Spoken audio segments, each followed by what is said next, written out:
আচ্ছা, আপনি কি জানেন কোনো থার্ড পার্টি ওয়েবসাইট বা অ্যাপ ছাড়া সরাসরি এমএস ওয়ার্ড ব্যবহার করেই যে কোনো বিষয়ের জন্য চমৎকার কিউআর কোড তৈরি করা সম্ভব? হ্যাঁ, আপনি ঠিকই শুনেছেন, যেটি একদম ফ্রিতেই। আসসালামু আলাইকুম, আমি মোহাম্মদ আরাফাত হোসেন। আমাদের চ্যানেল রাইজোতে আজকের এই ভিডিওতে আপনাদের সবাইকে স্বাগতম জানাচ্ছি। আজ আমরা শিখব কিভাবে খুব সহজেই মাইক্রোসফট ওয়ার্ডে কিউআর কোড বানিয়ে নেওয়া যায়। এর জন্য প্রথমেই আমাদের মাইক্রোসফট ওয়ার্ডটি ওপেন করতে হবে। আপনাদের টাস্ক বারে যদি মাইক্রোসফট ওয়ার্ডটি না থাকে তাহলে এখানে আপনি সার্চ করবেন এমএস। এই যে ওয়ার্ড চলে আসছে, এটি ওপেন করবেন। ওপেন করার পর কিউআর কোড তৈরি করার জন্য আমাদের কিবোর্ড থেকে প্রেস করতে হবে কন্ট্রোল F9। করার পর দেখুন এখানে সেকেন্ড ব্র্যাকেট আসবে, যেটা হাইলাইট করা থাকবে। এখন এখানে আমাদের প্রথমেই লিখতে হবে ডিসপ্লে বারকোড।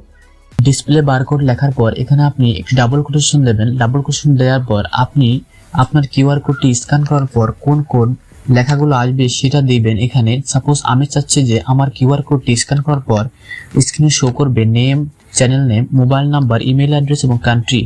দেওয়ার পর এখানে আপনি আরো একটি ডাবল কোটেশন দেবেন। দেওয়ার পর তার পরবর্তীতে লিখবেন কিউআর। লেখার পর এখানে হাইলাইট করা টেক্সটের পর আপনি আপনার মাউসের রাইট বাটন ক্লিক করবেন।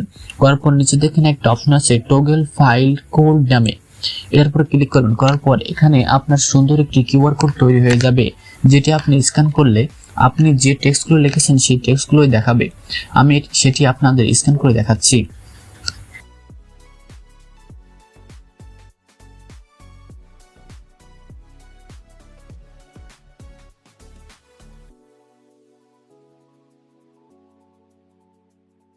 ভিডিওটি ভালো লাগলে এবং এরকম আরো দারুণ দরকারি টিপস প্রতিনিয়ত পেতে চাইলে আমাদের রাইজো চ্যানেলটিকে এখনই সাবস্ক্রাইব করে রাখুন।